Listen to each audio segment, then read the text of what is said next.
एक 20 साल का जीनियस लड़का जो मैथ्स की बड़ी से बड़ी प्रॉब्लम्स को बड़ी आसानी से हल कर देता था, पर उसकी खुद की ही जिंदगी बुरे अतीत की वजह से कुछ इस कदर उलझ चुकी थी जिसे वो चाह कर भी सुलझा नहीं पा रहा था। ये कहानी हमें पर्सनल ग्रोथ, जिंदगी में रिश्तों की अहमियत को समझना और अपने अतीत की बुरी यादों को भुलाकर आगे बढ़ना सिखाती है। क्योंकि हम चाहे किसी भी चीज में कितने भी माहिर क्यों न हो, पर हमारी अपनी कुछ कमजोरियां, डर और परेशानियां होती हैं जो हमें आगे बढ़ने से रोकती हैं। तो इस कहानी को सुनने के बाद आपको उन सभी परेशानियों का सामना करने की हिम्मत मिलेगी।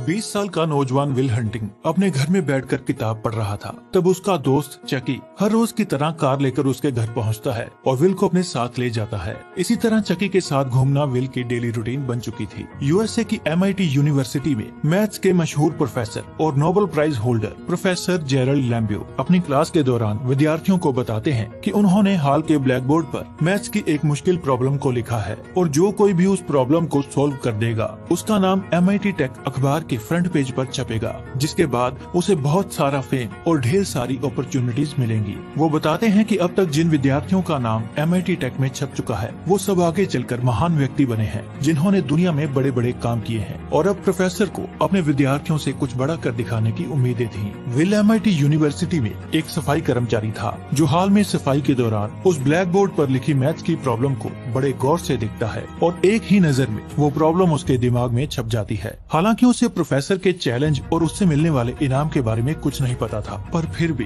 वो घर जाकर उस प्रॉब्लम को सॉल्व करने में लग जाता है और अगले दिन हाल की सफाई के दौरान वो चुपके से बोर्ड पर अपना सॉल्यूशन लिख देता है। जब प्रोफेसर को पता चलता है कि किसी ने उस प्रॉब्लम को सॉल्व कर दिया है तो वो फौरन वहाँ जाता है। प्रोफेसर हैरान था क्योंकि जवाब बिल्कुल सही था और कोई जीनियस ही ऐसा कर सकता था। प्रोफेसर को लगता है कि ये सॉल्यूशन उसके किसी होनहार विद्यार्थी ने लिखा है। वो सबसे पूछता है कि बोर्ड पर सॉल्यूशन किसने लिखा है, पर किसी को भी ये पता नहीं था कि ये सॉल्यूशन विल ने लिखा है। तो प्रोफेसर थोड़ा निराश हो जाता है। अगले दिन विल अपने दोस्तों के साथ बेसबॉल मैच देख रहा था। वहाँ उसे एक लड़का दिखाई देता है जिसने बचपन में विल को बहुत पीटा था। विल वहाँ तो उसे कुछ नहीं कहता, पर बाद में अपने दोस्तों के साथ मिलकर उस लड़के के ग्रुप पर हमला कर देता है। विल उसे बहुत बुरी तरह पीटता है। तभी पुलिस वाले वहाँ आ जाते हैं जो विल को रोकते हैं, लेकिन वो पुलिस वालों पर भी हाथ उठा देता है तो पुलिस वाले उसे अरेस्ट करके ले जाते हैं। प्रोफेसर की अगली क्लास में सब ये जानना चाहते थे कि वो जीनियस कौन है जिसने उस प्रॉब्लम को सॉल्व किया है। विद्यार्थियों से भरी अपनी क्लास में प्रोफेसर उस जीनियस को सबके सामने आने के लिए कहता है, लेकिन कोई भी सामने नहीं आता।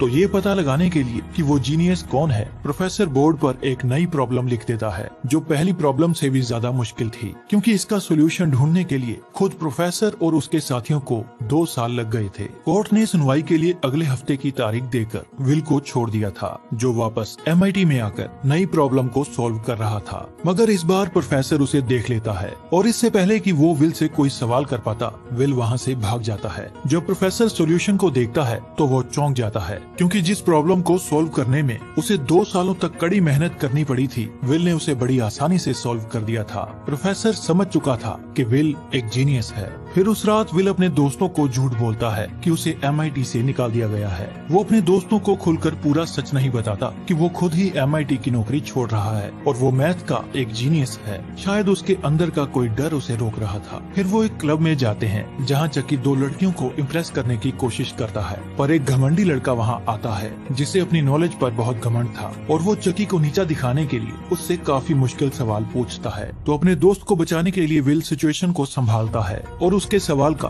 बुक रेफरेंस और पेज नंबर के साथ बहुत ही बेहतरीन जवाब देता है, जिसे सुनकर वो लड़का बिल्कुल चुप हो जाता है। फिर विल उससे कहता है कि तुमने इस इन्फॉर्मेशन के लिए कॉलेज में लाखों डॉलर्स बर्बाद कर दिए, जबकि मुझे ये सारी इन्फॉर्मेशन लाइब्रेरी में रखी किताबें पढ़कर फ्री में ही मिल गई थी। विल की नॉलेज से वहाँ बैठी एक लड़की स्काइलर इम्प्रेस हो जाती है और उसे दोबारा मिलने के लिए भी कहती है। वहीं दूसरी ओर प्रोफेसर को विल के बारे में पता चल चुका था और वो सीधा कोर्ट में उसकी सुनवाई पर पहुँचता है। कोर्ट में पता चलता है कि विल का पुराना क्रिमिनल रिकॉर्ड भी मौजूद है, जिसके मुताबिक उस पर मारपीट करने और दूसरों की गाड़ी चुराने के इल्जाम भी लग चुके हैं। लेकिन वो काफी स्मार्ट था, जो हर बार किसी न किसी तरीके से बच जाता था। हालांकि जज को पता था कि विल एक अनाथ है और वो फोस्टर होम में पला बड़ा है, जहां उसके साथ अच्छा बर्ताव नहीं हुआ और शायद इसी वजह से वो ऐसा बन गया है। और इस बार उसने पुलिस वालों पर हाथ उठाया था, तो जज उस पर रहम ना खाते हुए उसे जेल भेजने का फैसला करता है और जमानत करवाने के लिए उसे $50,000 का फाइन फाइन देना पड़ेगा। विल के लिए ये बुरी खबर थी, मगर प्रोफेसर के लिए ये एक गोल्डन चांस था।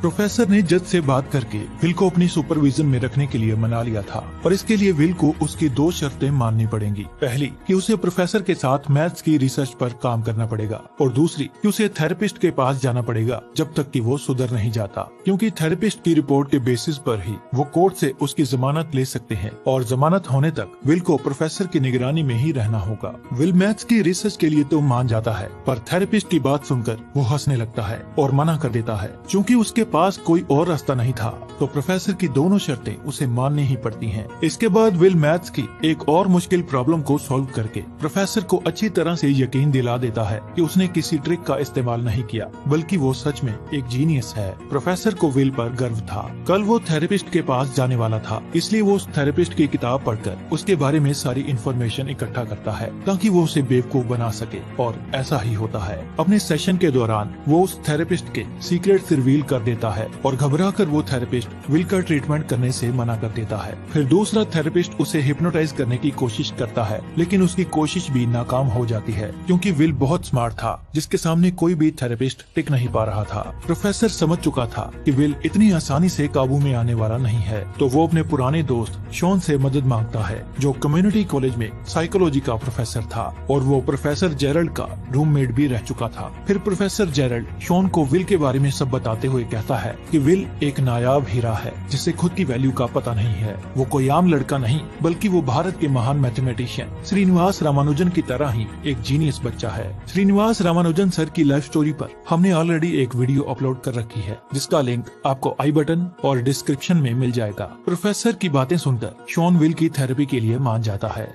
अगले दिन शॉन विल को अपने ऑफिस बुलाता है। प्रोफेसर को विल की स्मार्टनेस का पता था, इसलिए वो शॉन को समझदारी से काम लेने के लिए कहता है। इतने में विल वहाँ आ जाता है, जो अपने नए थेरेपिस्ट शॉन को भी सबक सिखाने के लिए तैयार था। प्रोफेसर कमरे से बाहर चला जाता है और शॉन विल से अकेले में बातें करने लगता है। शॉन के ऑफिस में बहुत सारी बुक्स पड़ी थी, जिन्हें देखकर विल उसकी किताबों का मजाक उड़ाने लगता है और उससे बदतमीजी से बात करने लगता है। ये सब उसका प्लान था, ताकि वो शॉन को गुस्सा दिलाकर डिस्टर्ब कर दे और इस थेरेपी सेशन को भी बर्बाद कर दे। शॉन जानता था कि ये विल की कोई चाल है, इसलिए वो ज्यादा रिएक्ट नहीं करता और शांत रहता है। इसके बाद विल का ध्यान एक पेंटिंग पर जाता है, जिसे शॉन ने खुद ही पेंट किया था। विल उसे कहता है कि इस पेंटिंग में और कोई नहीं बल्कि तुम खुद हो, और तुम एक भयानक तूफान में बुरी तरह से फंस चुके हो। आसमान तुम्हारे सर पर टूट पड़ा है। तुम्हारी छोटी सी नाव समंदर में तिनके की तरह है, जो कभी भी डूब सकती है। तुम किनारा पाने के लिए रो रहे हो और डर के मारे तुम्हारी पैंट गीली हो चुकी है। और ये सिर्फ एक तस्वीर नहीं, बल्कि ये सब जिंदगी में तुम्हारे साथ हुआ है। इसीलिए तुमने एक साइकोलॉजिस्ट बनने का फैसला किया, ताकि तुम अपनी जिंदगी की सच्चाई से भाग सको। भले ही विल ने अपनी बातों से शॉन को बुज़दिल कह दिया था, लेकिन शॉन उसकी इस बात पर भी रिएक्ट नहीं करता और शांत रहता है। विल के पास और कोई चारा नहीं था, तो वो शॉन को भड़काने के लिए उसकी बीवी को कैरेक्टरलेस बोलता है। शॉन गुस्से में कहता है कि अपना मुंह संभाल कर बात करो। शॉन को डिस्टर्ब देखकर विल समझ चुका था कि शॉन की बीवी ही उसकी कमजोरी है, तो वो फिर से उसकी बीवी के बारे में उल्टा सीधा बोलता है। इस बात से शॉन को बहुत गुस्सा आता है और वो विल को गले से कसकर पकड़ लेता है और कहता है कि अगर दोबारा मेरी बीवी के बारे में कुछ गलत बोला तो मैं तुम्हें जान से मार डालूंगा। अपने बचाव में विल कहता है कि थेरेपी सेशन का टाइम खत्म हो चुका है और शॉन उसे छोड़ देता है। विल बहुत खुश था, क्योंकि उसने एक और थेरेपिस्ट को हरा दिया था, लेकिन शॉन उदास था और उसकी उदासी देखकर प्रोफेसर समझ चुका था कि शॉन विल के और थेरेपी सेशंस नहीं लेगा। मगर शॉन हार नहीं मानता और अगले हफ्ते से थेरेपी सेशंस कंटिन्यू करने के लिए कहता है। उस रात विल स्काइलर के साथ डेट पर जाता है, जहां उसे पता चलता है कि स्काइलर का परिवार काफी अमीर है और वो हार्वर्ड यूनिवर्सिटी में पढ़ाई कर रही है। स्काइलर को भी विल बहुत अच्छा लगता है। उनकी डेट बहुत अच्छी जाती है और वो दोनों एक दूसरे को लाइक करने लगे थे। अगले थेरेपी सेशन के दौरान शॉन विल को पार्क में ले जाता है। वो कहता है कि तुम्हारी उस दिन की बदतमीजी पर पहले तो मुझे बहुत गुस्सा आया, पर जल्द ही मुझे ये एहसास हो गया कि तुम सिर्फ एक बच्चे हो, जिसे इस बात का एहसास नहीं कि वो क्या बोल रहा है। तुम्हें प्यार के बारे में अगर कुछ पता भी है तो उसका आधार है वो नीरस किताबें, जो हमें किसी चीज के बारे में सिर्फ बता सकती हैं, लेकिन उसका एहसास नहीं करवा सकती। असल जिंदगी किताबों से कहीं ज्यादा खूबसूरत है, जिसका तुम्हें एहसास नहीं है, क्योंकि तुमने जिंदगी को सिर्फ किताबों में पढ़ा है उसे जिया नहीं। अगर तुमने जिंदगी को जिया होता तो तुम्हें पता चलता कि जिससे तुम प्यार करते हो उसके साथ जीने से इतनी खुशी मिलती है जो दुनिया की कोई भी किताब बयां नहीं कर सकती। लेकिन तुम्हें इस बात का एहसास कहाँ, क्योंकि तुमने कभी किसी से इतना प्यार किया ही नहीं। दरअसल शॉन की बीवी को कैंसर था, जिसने अपने आखिरी 2 महीने हॉस्पिटल के बेड पर शॉन का हाथ थाम कर बिताए थे। और आज भी शॉन अपनी बीवी से बहुत प्यार करता है, इसीलिए विल के गलत बोलने पर शॉन को इतना गुस्सा आया था। वो कहता है कि जिसे तुम अपनी जान से भी ज्यादा प्यार करते हो उसे पल पल मरता हुआ देखकर कितना दर्द होता है वो कोई किताब नहीं बता सकती। तुम्हारी आंखों में देखकर मुझे कॉन्फिडेंट और इंटेलिजेंट इंसान नहीं बल्कि एक घमंडी, डरा हुआ और एक बेवकूफ बच्चा दिखाई देता है। तुम एक अनाथ हो और मुझे इस दर्द का एहसास है, लेकिन क्या तुम्हें अच्छा लगेगा अगर मैं किसी किताब का हवाला देकर तुम्हारे अनाथ होने का मजाक उड़ाऊं? कोई भी किताब तुम्हारे बारे में वो सब नहीं बता सकती जो तुम्हारे साथ वक्त बिताकर पता चलेगा। तुम्हें अंदाजा नहीं कि तुमने उस दिन क्या बोला। और इतना कहकर शॉन वहाँ से चला जाता है। विल को अपनी गलती का एहसास तो हो चुका था, लेकिन अभी भी उसमें काफी ईगो थी। अगले दिन वो चकी के साथ कंस्ट्रक्शन साइट पर काम करने चला जाता है और शाम के वक्त वो स्काइलर को कॉल करता है। स्काइलर फोन उठाती है, लेकिन विल के दिमाग में कोई हेजिटेशन थी जो बिना कुछ बोले ही फोन काट देता है। तीसरे सेशन के दौरान विल कुछ भी नहीं बोलता तो उसे चुप देखकर शॉन भी खामोश ही रहता है और कोई रिएक्शन नहीं देता, क्योंकि वो जानता था कि विल अभी भी उसके साथ माइंड गेम्स खेल रहा है। सेशन का सारा समय यूं ही दोनों की लंबी खामोशी में खत्म हो जाता है। शॉन जानता था कि जब तक विल उससे बात नहीं करना चाहेगा तब तक उसे इंतजार करना होगा। प्रोफेसर जेरल्ड के साथ मैथ्स की रिसर्च में विल बहुत बढ़िया काम करता है। जिन प्रॉब्लम्स को कुछ मैथमेटिशियन सालों से हल नहीं कर पाए थे, उन प्रॉब्लम्स को विल बड़ी आसानी से सॉल्व कर देता है और प्रोफेसर को मानो ये सब एक चमत्कार लग रहा था। फिर शॉन के साथ चौथे सेशन में विल अपनी चुप्पी तोड़ता है और शॉन को एक जोक सुनाता है। शॉन इसी मौके की तलाश में था। वो विल से उसकी गर्लफ्रेंड के बारे में पूछता है। विल उसे बताता है कि वो स्काइलर को डेट कर रहा है, जो बाकी लड़कियों से बिल्कुल अलग है, लेकिन वो उससे कॉल पर बात नहीं करता क्योंकि अभी स्काइलर उसके लिए परफेक्ट है और ज्यादा बात करके वो सब बिगाड़ना नहीं चाहता। वो स्काइलर से प्यार करता था, लेकिन वो डरता था कि अगर स्काइलर को पता चल गया कि वो एक अनाथ है तो शायद वो उसे मिलना बंद कर दे। शॉन उसे कहता है कि कोई भी इंसान परफेक्ट नहीं होता, हम सब में बहुत सारी खूबियों के साथ साथ कमियां भी होती हैं। फिर शॉन उसे अपनी बीवी के बारे में बताने लगता है। वो कहता है कि मेरी बीवी की एक अजीब आदत थी, वो सोते समय जोर जोर से फाट करती थी और एक दिन उसने इतनी जोर से फाट किया कि उनका कुत्ता भी डर कर जाग गया और वो खुद भी नींद से जाग गई। ये सुनकर विल अपनी हंसी रोक नहीं पा रहा था। फिर शॉन कहता है कि मेरी बीवी को मरे हुए 2 साल बीत चुके हैं और उसकी ऐसी ही छोटी छोटी बातों को मैं बहुत मिस करता हूँ। इसी तरह मुझ में भी बहुत सारी कमियां हैं जो शायद दूसरों के लिए बहुत अजीब होंगी, लेकिन वो मेरी बीवी को पसंद थी, क्योंकि हम जिससे प्यार करते हैं हमें उसकी खूबियों के साथ साथ उसकी कमियों से भी प्यार हो जाता है। ना तो तुम परफेक्ट हो और ना ही स्काइलर परफेक्ट है, लेकिन अगर तुम दोनों एक दूसरे से प्यार करते हो तो तुम दोनों एक दूसरे के लिए परफेक्ट हो सकते हो। विल पर शॉन की बातों का असर होने लगा था। विल शॉन से दोबारा शादी करने के लिए कहता है, लेकिन शॉन साफ मना कर देता है क्योंकि वो अपनी बीवी से इतना प्यार करता है कि वो उसकी जगह किसी और को नहीं दे सकता। विल उससे और भी बहुत सारी बातें करना चाहता था,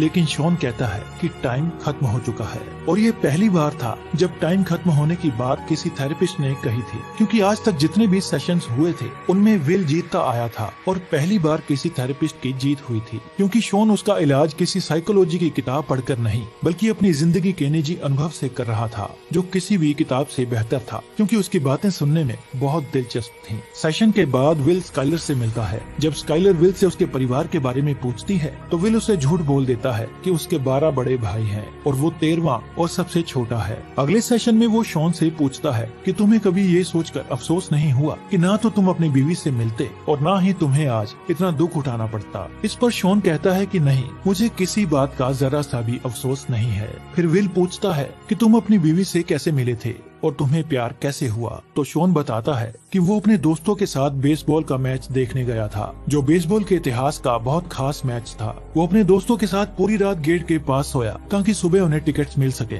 और उन्हें टिकट्स मिल भी गई थी। और जब वो बार में बैठकर मैच शुरू होने का इंतजार कर रहे थे, वहाँ उसने एक लड़की यानी नैन्सी को देखा। फिर शॉन उसे मैच के बारे में बताता है। मैच बहुत ज्यादा इंटरेस्टिंग था, जो वर्ल्ड कप सीरीज का बहुत इम्पोर्टेंट मैच था। मैदान खचाखच भरा हुआ था, मुकाबला पूरी टक्कर का था और पूरी ऑडियंस एक्साइटमेंट से चिल्ला रही थी। मैच की बातें सुनकर विल पूरा एक्साइटमेंट से भर जाता है। वो कहता है कि मुझे यकीन नहीं होता कि तुम्हें टिकट्स मिल गई और तुमने उस मैच को स्टेडियम में बैठकर देखा। लेकिन शॉन कहता है कि मैंने उस मैच को फील्ड पर नहीं बल्कि बाद में टीवी पर देखा, क्योंकि मैं नैन्सी के साथ बार में ही बैठा रहा। इस बात से विल अपसेट होकर कहता है कि इतना जबरदस्त मैच तुमने मिस कर दिया, जिसकी टिकट हासिल करने के लिए तुमने सारी रात इंतजार किया, और वो भी एक अनजान लड़की के लिए। तुम ऐसा कैसे कर सकते हो? मुझे लगता है कि तुम मेरे साथ कोई मजाक कर रहे हो। इस पर शॉन कहता है कि नहीं, मैं तुम्हारे साथ कोई मजाक नहीं कर रहा हूँ। जब मैंने नैन्सी को पहली बार देखा तब मुझे पहली नजर में ही उससे प्यार हो गया था। मैं उस कीमती मौके को किसी भी कीमत पर गंवाना नहीं चाहता था, इसलिए मैं वो मैच छोड़कर नैन्सी के साथ बार में ही बैठा रहा। क्योंकि नैन्सी कोई भी साधारण लड़की नहीं थी। मैंने उसके साथ शादी की और अपनी जिंदगी के सबसे बेहतरीन 18 साल उसके साथ बिताए। प्यार का असली मतलब मुझे नैन्सी से मिलकर ही पता चला। इसीलिए उस मैच को छोड़ने का अफसोस हो या फिर नैन्सी के दुनिया छोड़कर चले जाने का अफसोस, मुझे किसी बात का कोई दुख नहीं है। दरअसल शॉन ऐसा इसलिए कहता है क्योंकि उसके और नैन्सी के प्यार में बहुत ताकत थी। इसलिए वो नैन्सी के चले जाने के बाद भी उसकी यादों के सहारे खुशी खुशी जी रहा था, और वो जान चुका था कि प्यार अमर होता है, जिसका एहसास हमेशा आपके साथ बना रहता है। इसलिए उसे अपनी जिंदगी से किसी बात की कोई शिकायत नहीं थी। उसका जवाब सुनकर विल पूरी तरह शांत हो चुका था। भले ही शॉन की बातें सीधी सादी थीं, पर वो काफी असरदार थीं, क्योंकि शॉन अपनी जिंदगी का अनुभव बताकर विल को प्यार और रिश्तों की अहमियत सिखा रहा था। शॉन की बातें सुनकर विल स्काइलर से और भी ज्यादा घुलने मिलने लगा था और उनका रिश्ता और भी मजबूत हो रहा था। इसी दौरान विल स्काइलर को अपने दोस्तों से मिलाता है, पर वो उसे अपनी सच्चाई नहीं बताता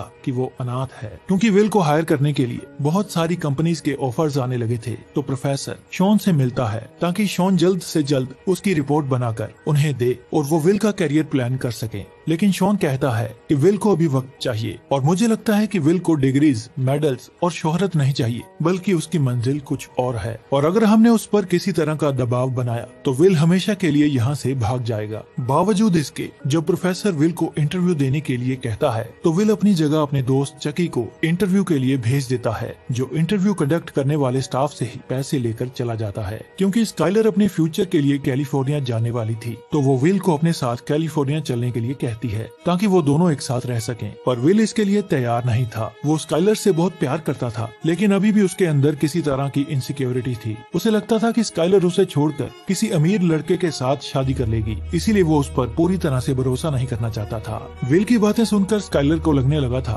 कि विल डरपोक है, जो अपने कंफर्ट जोन से बाहर नहीं निकलना चाहता। इस बात पर उन दोनों में झगड़ा शुरू हो जाता है। स्काइलर कहती है कि मैं जानती हूँ तुम मुझसे झूठ बोलते आए हो कि तुम्हारे 12 भाई हैं, बावजूद इसके मैं तुमसे प्यार करती हूँ। ये बात विल को ट्रिगर कर देती है और वो गुस्से में सब सच बोल देता है कि हाँ, मेरा कोई परिवार नहीं है, मैं एक अनाथ हूँ, और जहाँ पर मैं रहता था वहाँ का केयर टेकर मुझे बहुत टॉर्चर करता था। वो मेरे शरीर पर अपने सिगरेट जलाता था, नशे में धुत होकर मुझे बहुत मारता था, और उस टॉर्चर के गहरे जख्मों के निशान आज भी मेरे शरीर पर है। स्काइलर उसे शांत करने की कोशिश करती है क्योंकि वो विल की मदद करना चाहती थी, लेकिन विल काफी गुस्से में था, जो उसे कहता है कि मैं तुमसे प्यार नहीं करता, और स्काइलर का दिल तोड़कर वहाँ से चला जाता है। स्काइलर को छोड़ने के बाद विल की पर्सनल लाइफ और भी ज्यादा उलझ चुकी थी, इसलिए वो थोड़ा अपसेट हो चुका था, जो प्रोफेसर से भी झड़ने लगता है, क्योंकि अब वो मैथ्स की रिसर्च पर भी काम नहीं करना चाहता था। भले ही वो जीनियस था, लेकिन अभी भी वो अपनी लाइफ में फोकस्ड नहीं था। विल के जीनियस स्किल्स देखकर उसे नेशनल सिक्योरिटी एजेंसी में कोड ब्रेक करने के लिए जॉब की ऑफर आती है, जिसके बारे में वो शॉन को अपने अगले सेशन में बताता है। शॉन जानता था कि विल ने आज तक किसी से भी खुलकर अपने दिल की बात नहीं कही, ना ही अपना दर्द किसी के साथ साझा किया है। इसीलिए उस दर्द का गुबार जो उसके अंदर आज तक दफन है, वो बाहर आना बहुत जरूरी है, नहीं तो विल एक नॉर्मल लाइफ नहीं जी पाएगा। वो विल से पूछता है कि क्या कोई तुम्हारे दिल के करीब है। विल अपने दोस्त चकी का नाम लेता है। शॉन कहता है कि वो तुम्हारे लिए किसी का भी सर फोड़ सकता है, लेकिन तुम्हारे दिल की गहराई को नहीं समझ सकता। फिर विल कुछ फिलोसफर्स और राइटर्स का नाम लेता है, लेकिन शॉन कहता है कि वो सब सालों पहले मर चुके हैं। फिर शॉन उससे पूछता है कि तुम्हारा दिल किस चीज में लगता है और तुम अपनी जिंदगी में क्या करना चाहते हो। ये सवाल तो बिल्कुल सीधा था, लेकिन विल अपने दिमाग में इतना उलझ चुका था कि उसके पास इस सवाल का कोई जवाब ही नहीं था। शॉन उससे कहता है कि तुम बहुत काबिल हो, तुम्हारा टैलेंट बेमिसाल है, मगर तुम अपने टैलेंट को इस्तेमाल ना करके और उसकी जगह मजदूरी का काम करके अपनी लाइफ को बर्बाद कर रहे हो। शॉन की बातों का विल के पास कोई जवाब नहीं था, तो वो शॉन को अपनी बातों में उलझाने की कोशिश करता है, लेकिन शॉन उसकी चाल समझ जाता है और वो फौरन ही उसे बाहर जाने के लिए कहता है। फिर एक दिन कंस्ट्रक्शन साइट पर काम के दौरान चकी को विल के ब्रेकअप का पता चलता है और वो विल से कहता है कि तुम अपनी जिंदगी को बेहतर बना सकते हो। मैं इस काबिल नहीं हूँ कि कोई बढ़िया काम कर सकूं, लेकिन तुम काबिल होने के बावजूद भी हमारे साथ यहाँ काम करके धीरे धीरे खुद को खत्म कर रहे हो और अपनी जिंदगी बर्बाद कर रहे हो। तुम्हें अपनी ओर ध्यान देना चाहिए और अपनी झूठी जिद की वजह से अगर तुमने अपनी जिंदगी यूं ही बर्बाद कर दी तो ये सिर्फ तुम्हारी अकेले की नहीं बल्कि हम सब की हार होगी, और अगर ऐसा हुआ तो मैं तुम्हें जान से मार डालूंगा।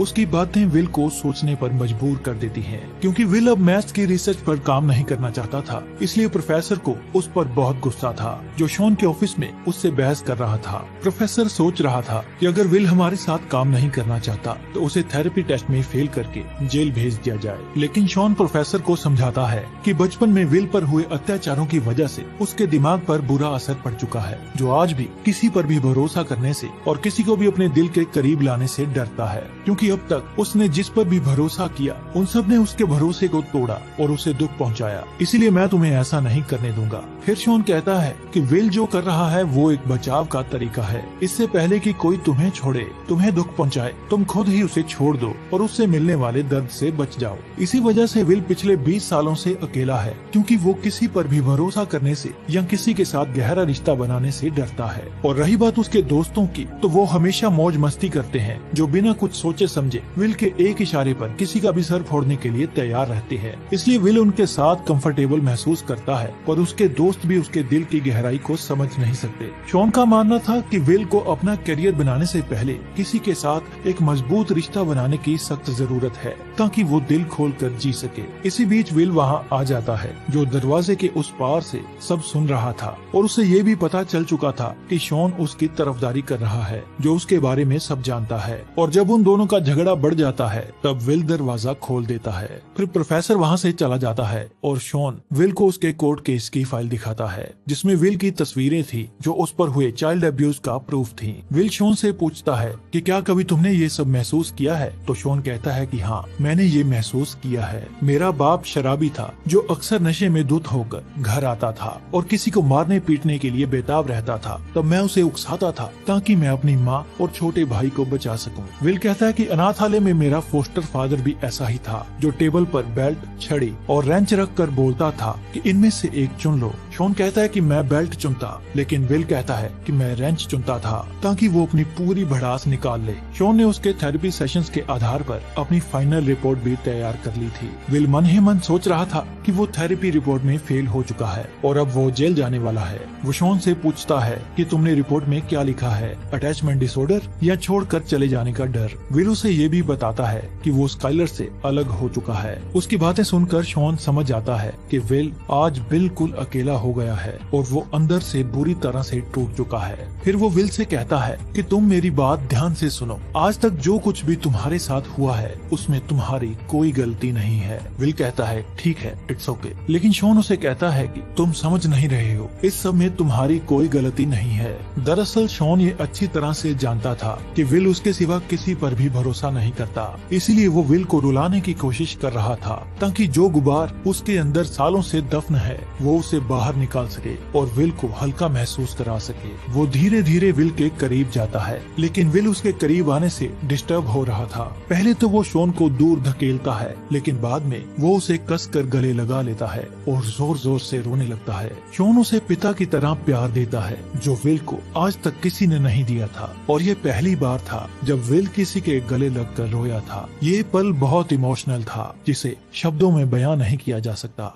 प्रोफेसर जेरल्ड की रेफरेंस से विल एक कंपनी को ज्वाइन कर लेता है और अपनी नई जॉब के बारे में वो शॉन को अपने आखिरी सेशन में बताता है। शॉन अब छुट्टियों पर जाने वाला था, तो वो विल को अपने ऑफिस का नंबर देता है। विल उसे दिल से शुक्रिया कहता है और शॉन उसके फ्यूचर के लिए उसे गुड लक कहता है। अगले दिन विल का जन्मदिन था और उसके दोस्त उसे एक पुरानी गाड़ी गिफ्ट करते हैं। विल अपनी गाड़ी लेकर सीधा शॉन के घर जाता है और उसके लिए एक चिट्ठी छोड़कर चला जाता है, जिसमें विल ने लिखा था कि प्रोफेसर को मेरी तरफ से सॉरी कह देना, क्योंकि मुझे किसी लड़की से मिलने जाना है। शॉन समझ चुका था कि विल उसी की तरह तरह अपने प्यार से मिलने जा रहा है। जैसे शॉन ने वो मैच छोड़ा था, वैसे ही विल नौकरी छोड़कर स्काइलर से मिलने जा रहा है, क्योंकि नौकरी तो बाद में भी मिल जाएगी, मगर प्यार जिंदगी में सिर्फ एक बार मिलता है। वो विल के लिए बहुत खुश था, क्योंकि विल अब पूरी तरह से नॉर्मल हो चुका था। और इसी के साथ ये कहानी यहीं पर खत्म होती है। आई होप ये कहानी आपको अच्छी लगी होगी, तो इस वीडियो को लाइक करें, हमारे चैनल को सब्सक्राइब करें,